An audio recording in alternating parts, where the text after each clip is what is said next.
Very good morning, dear students. This is Professor Anand. Welcome you for the today's CAD class. Last class I had started with introduction to isometric, and we had tried to see how to draw the different shapes using isometric method. So whatever methods I have taught in the last class and whatever methods I'm going to do it in today's and further 2-3 classes, all are with respect to how to draw these isometrics with manual sketch. So whatever method I'm telling to make you here is manual sketch method. To do it in the software, there is a different method which we'll talk about later. So last class we have started with how to draw the different shapes. We have seen how to draw a square, pentagon, a cone, then a triangle, a circle. So this is how the circle would look like, and this is how the pentagon would look like in different planes. This is the top plane, and this is the left plane. Same thing can be drawn in right plane also. So today we are going to discuss about one more shape, and then we'll solve one or two problems and try to see how to solve the different problems in AutoCAD by manual method. So let us talk about sphere today. So let me show you the sphere model. Okay, so you can see that here is the sphere model, a 3D sphere model. Now the thing with this sphere is that because of its spherical shape, even if you look this sphere at any particular angle, for example, let us say I'm having the look of the front view of the sphere. So let us say its diameter is 10 mm in radius. So if I measure this sphere in the front view, its diameter is 10 mm. If I measure this sphere in the top view, still its diameter will be 10. Or if you take any particular views in that case, any view or at any particular angle. So let us say this is right now in isometric angle. Even here also the diameter will remain same as 10 mm only. So what I'm trying to say is that sphere is the only object whose dimensions will not change irrespective of whether you are doing orthographic projection or isometric projection. That is what we need to make a note of here. Sphere is the only object whose dimensions will not change even when it is in isometric or whether it is in orthographic. So please make a note of this somewhere. If you get a sphere problem in your isometric, you need to draw the sphere to the true length only, because sphere will always remain as same as it is even in isometric also. It will not change its length in isometric. So this is one important point. You need to make a note of it. Please make a note of it somewhere. Okay. Now coming to the next part. So this is a sphere.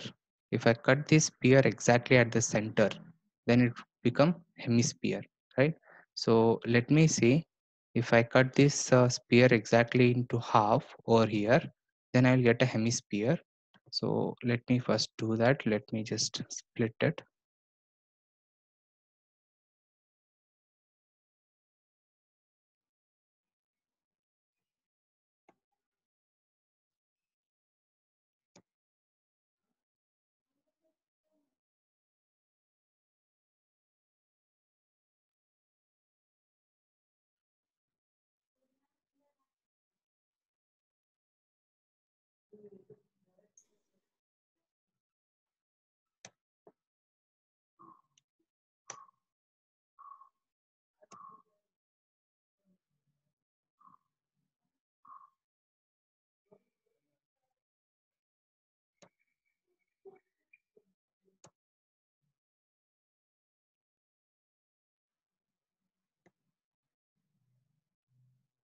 Okay.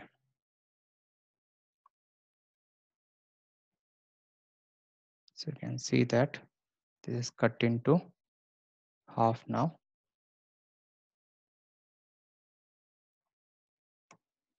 Right. So you can see here now, this is a hemisphere.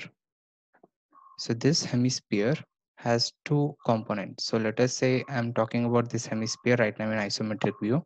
So the top face of the hemisphere, which is actually circular, but in isometric it looks like what? Ellipse, as you know that. So right now in isometric view. So here in isometric view, the top shape of the hemisphere is going to look like a ellipse, which we have seen last class how to draw an ellipse using the four center method. But when we talk about this bottom curvature, if you see here, the bottom curvature of this hemisphere, again this part is not going to change its length. Only the top circle will look like an ellipse, but the bottom curvature will again remain to its true length only. For example, if you go in the front view, so whatever bottom curvature you are seeing here right now, so this bottom curvature is not going to change its length. It is going to again like remain same only. So if I want to draw the hemisphere, this object, if I want to draw it in isometric, so last class we have seen how to make a ellipse. So this ellipse is nothing but what? The top face of the hemisphere.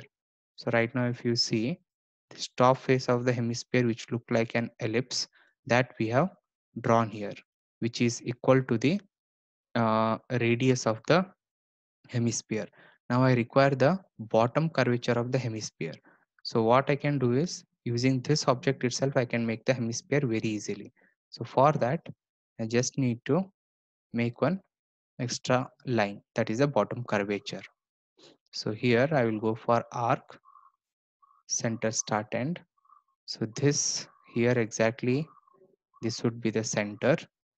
So if I need to mark some point there so that I can get the center.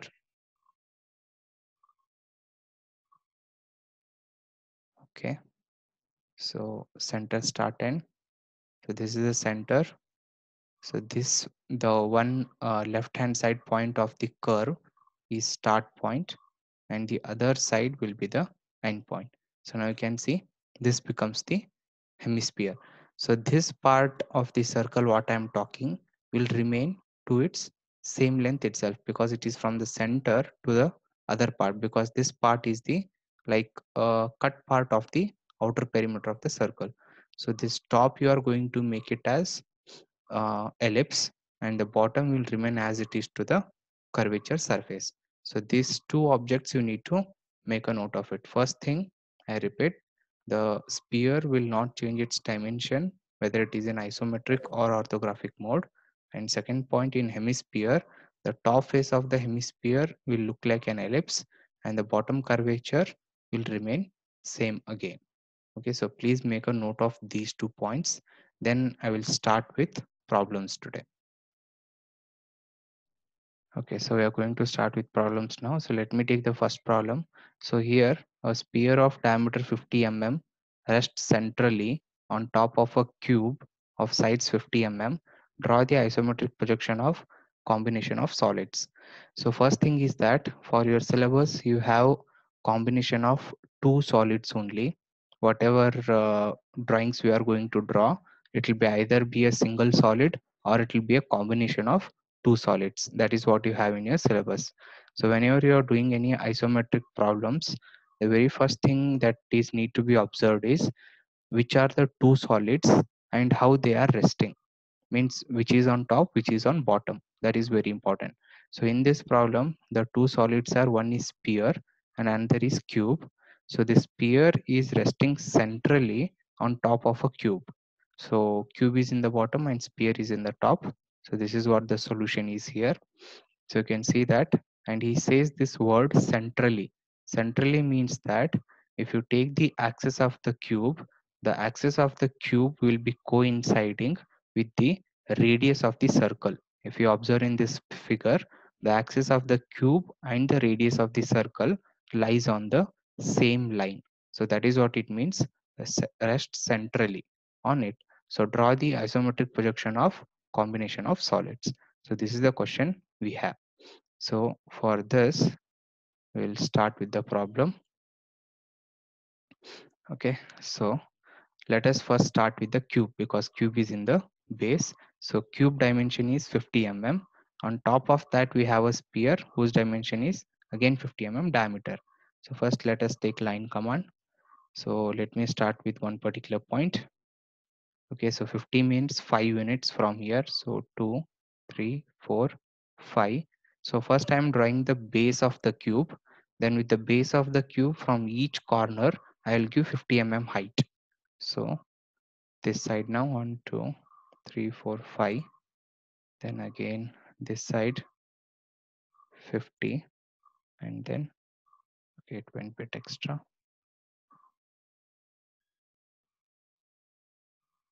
All sides 3 mm each.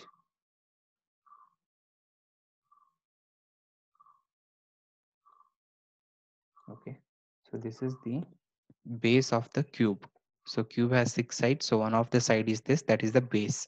Now from each corner I will give 50 mm height for the cube. So line come on from here, 1 2 3 4 5, vertically 5 boxes. So look here, vertically 5, and I'm going from here to here. From this center to this center is 1 unit, 2 unit, 3 unit, 4 unit, 5 unit. So this is how vertically 50 mm I'll go above. So 50 means 5 units here. So from this side also 1 2 3 4 5. Then again all the corners you have to go 50 above. So this is 50. So again if I draw a line from here to here, so obviously 50 will be to this side. So now these are the end points of your top face, 1 2 3 4. So I need to join all the end points of the top face. So this, okay, this went extra, this line is more than 50.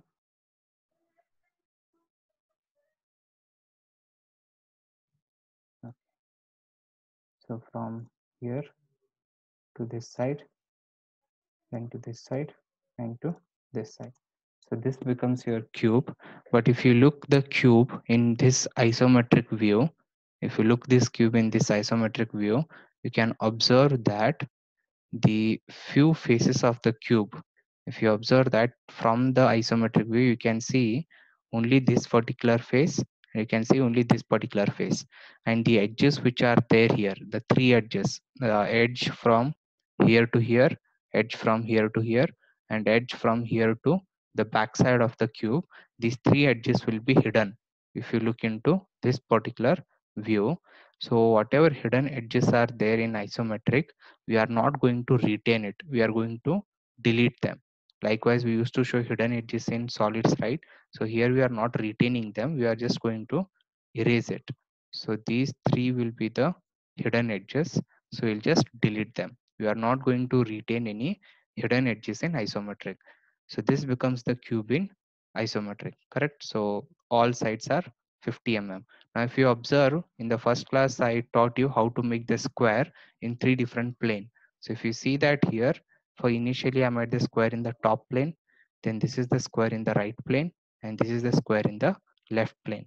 So that's why I was telling you, if you know how to draw the different objects in all the three planes, then drawing a 3D object becomes very easier.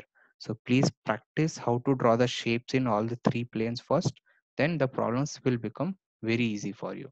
Okay, so this is the cube. On top of this cube, a sphere is resting, and sphere diameter is 50 mm. So, and both the solids are resting centrally. So when it says it is resting centrally, it means that both the axes coincide. So first I need to find out the axis of the uh, cube, and with the same line of axis I need to make the axis of the circle. So I'll take the line command. So let me join these diagonals so that I can get the center of the top face of the box. So I joined these two lines. So this becomes the center of the top face. This is where the axis lies. Now from here, I need to go radius of the circle, the sphere. Sphere is 50 mm diameter. So radius would be 25. So I'll draw the radius of the sphere so that I can get the center point. And from that center point, I will draw the circle of 50 mm. So line, so this is the center of the cube. So from here, vertical 25. Okay, so you need to count the box, don't give 25 directly. So from here to here, it is 5, half, then this is 15, and this is 25, exactly here. So just click there and press escape. So let us delete these lines which are drawn for construction purpose. Okay, so now this is the radius of the sphere, right? So the radius of the sphere 25. So this point where the radius ends, this becomes the center of the sphere from where I have to draw the sphere. So this is the center of the sphere. Now I told you that before, the sphere will never change its dimension, right? Whether it is in isometric view or whether it is in orthographic view. So when I'm drawing the sphere, I should draw the sphere to its true length. True length means I'm not going to count the boxes here, because these lengths are what? Isometric length. But sphere is always to what? True length. So I'm just directly going to use the circle option, center diameter. Then I'll choose the center and directly I'll give diameter 50 mm, enter. That's it. So you can see this dimension of the sphere is to the true length, whereas all other lengths are with respect to isometric length. So that is what the difference. Only when you have sphere will be drawn to its true length. So once this is done, I need to erase the hidden lines again. So when the sphere sits on top of this, so these parts of the line will be hidden. So I need to trim it. So I will trim these lines.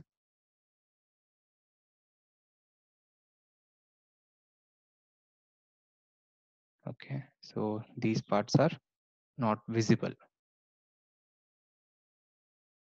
So these we are not going to retain. So this is the first problem where we have a combination of two solids of a cube and a sphere, and both are resting centrally. So you need to show one dimension for each of the solid. At least one dimension you need to show. So but when you take the dimension of this, if you check this dimension here in software, it will show the dimension to its true length, because here I have counted and made it. So in software it will directly show it as 40.8. So this 40.8 is actually the isometric length of the object. Actually it is 50 by 50, but what we are doing is in isometric sheet. So in isometric sheet the 50 mm will get converted to 40.8. So that is why it is showing 40.8, because we are doing it on the ISO sheet. So this has reduced it to ISO scale, but the sphere what we are drawn is what? To the true length. So if I take diameter and show the diameter here, so you can see diameter is 50. So you can observe the difference here. The cube is in isometric length, but the sphere is in true length, because sphere will not change its dimension. So once you are done with this object, you need to make sure that both the solids should be highlighted. It means both the solids should be 0.5 mm dark. So the construction lines, the hidden lines, everything you can erase, or else you can keep it as a light line. If you want, you can keep it, but the line weight should be less, but only the solids should be highlighted. So this solid will be 0.5 mm thick, 0.5. So you can see that this is the solution for the first problem what we have taken. Okay. Okay, if you look into this problem, so first to draw the cone, I need to draw the base of the cone. So base of the cone is usually what? Circle, but that will look like ellipse in the isometric. So the base of the cone, first I will draw it as ellipse. Then I will take the center of the ellipse. From there I will give the height of cone as 50. Then I will join the tangential lines to the ellipse end, right? So that will form the cone. On top of that I'm going to draw the hemisphere. Okay, so let us see how to solve that here directly in the software. So first let me start with the base of the cone. So the base diameter of the cone is 60, height is 50. Okay, so that we'll do then. So first we'll start with drawing the ellipse. So last class I have told you ellipse. So if the base diameter is 60, to draw the ellipse I need to draw a box of 60 by 60. the box length will be equal to the diameter of the ellipse. So line command starting from here. So for 60 by 60, so this is 6. So this is 6. Okay, one shot I did.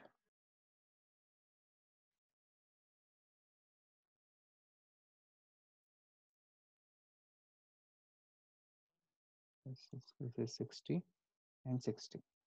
Okay, so I got the box of 60 by 60. Now I should use what? 4 center method to draw the ellipse. So I hope you remember 4 center method. First I need to identify the minor axis. So this point and these two are the minor axis. So I'll take a line command. From this minor axis, I will draw one line from here to the center of this line. Then again from this point to the center of this line. So I have drawn two lines from the one point, that is from here to the center of this, from here to the center of this. Same thing I will repeat from this side, from this corner to the center of this, and from this corner to the center of this. Okay, so here I got 4 centers. Now this is first center, second center, third center, and fourth center. So to this I will draw the arcs now, taking center, start, end. So this has center, this has start point. You can take either this as radius or this as radius, anyone would do. And then this is the first curve. Then again center, start, end. So this has center, this has radius, second curve. Next this has center, this has radius, the third curve, and this has center, uh, this has radius, and the last curve. Okay, so this becomes the base of the cone now. So cone is having a 60 mm diameter base, so we have drawn the base of the cone. Now it is having 50 mm length. So first thing is I need to identify the center of the base of the cone. From that I have to give the axis 50 mm. So getting the center is simple. You can draw a line from this diagonal from here to here and draw a line from here to here. So that will exactly coincide over here. Or else just by looking itself, you can identify which could be the center. So this is the center. From here, height is 50 vertically. So this is 3, 4, 5. Okay. So this becomes the axis of the cone. 50 mm is the axis of the cone. Now I need to draw the outer edges for the cone. So for that I need to draw a line such that it is joining from the apex to this curve tangentially. You don't have to join it at an adjoint or anywhere. It should be a tangential line. So I'll take a line from this point. So look here, it is showing me tangent. So this is the point where the line is joining tangentially to the base of the cone. So this is first line.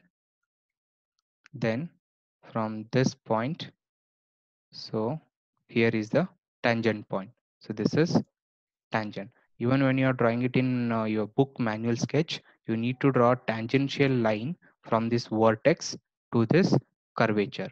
So make sure you are not joining it at the quadrant points here. It should be Sir, a, I have a doubt. yeah, please. In manual sketch, how do we do the tangential line?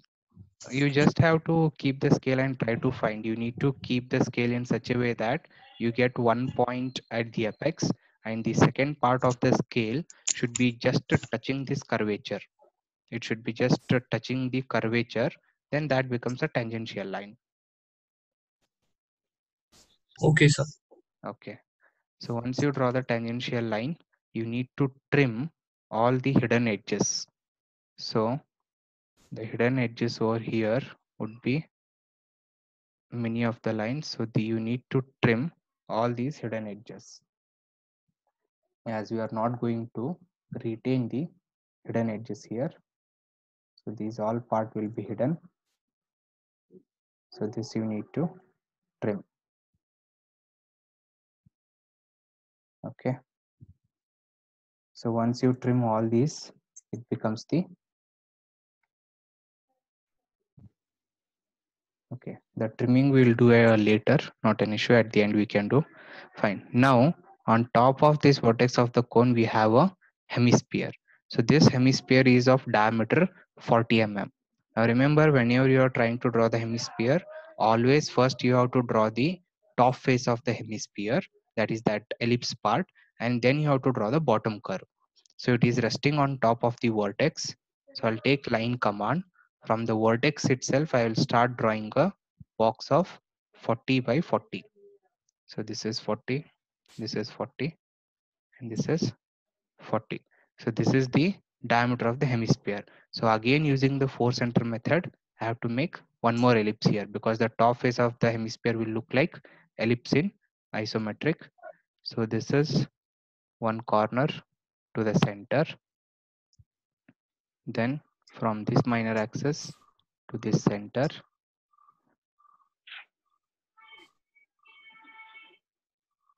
Okay, then from line command from this to this, and again from this corner to the center. So now you are going to use center start end method. Center start end. So this to this will be one curve. So this you can do with respect to the using the compass in your manual sketch. So from this to this end, and again from this end to this end. Okay, so this becomes the top face of the hemisphere. So once this is done, I need to do the bottom curve for this. So to draw the bottom curve, it's very simple. I need to locate this as the center, this point, this as the radius, and then I will simply draw an arc here. So to show it in much simpler way, if I draw this line here, so this becomes the radius of the hemisphere. So with this as center, this as radius, I need to draw the bottom curvature of the hemisphere. So I will take once again arc command, center start end. This is center, this is radius, and this is the end point. That's it. So that becomes the hemisphere. So once you are done with this, you need to erase all the hidden lines inside. So these all water construction lines are there inside the solid. You need to erase them, and you need to erase these parts also which are inside the cone. So what I suggest you is whenever you are doing isometric drawing, initially draw all the lines very light lines. At the end, when you erase all everything, and then you trace out the solids one more time. You just trace out the solids one more time so that your drawing presentation will also look good. Okay, so that is the second problem. To this you need to show the dimensions. So you can show the axis length of the cone, any one dimensions for both the solids you have to show. So here I am showing the height of the cone, which is 50 mm, but in isometric it will be 40.8. And you can show the radius of the uh, hemisphere. So radius 18.9, right? So any one dimension, and after that you need to show that this is an isometric projection. For that you need to show one inclination at the base. So you need to draw an horizontal line, and to this you need to show that this inclination is an isometric, which is 30 degrees inclination to this line. So this one inclination you have to show, right? So after erasing, that will complete the problem. Okay, clear? Any doubts in this?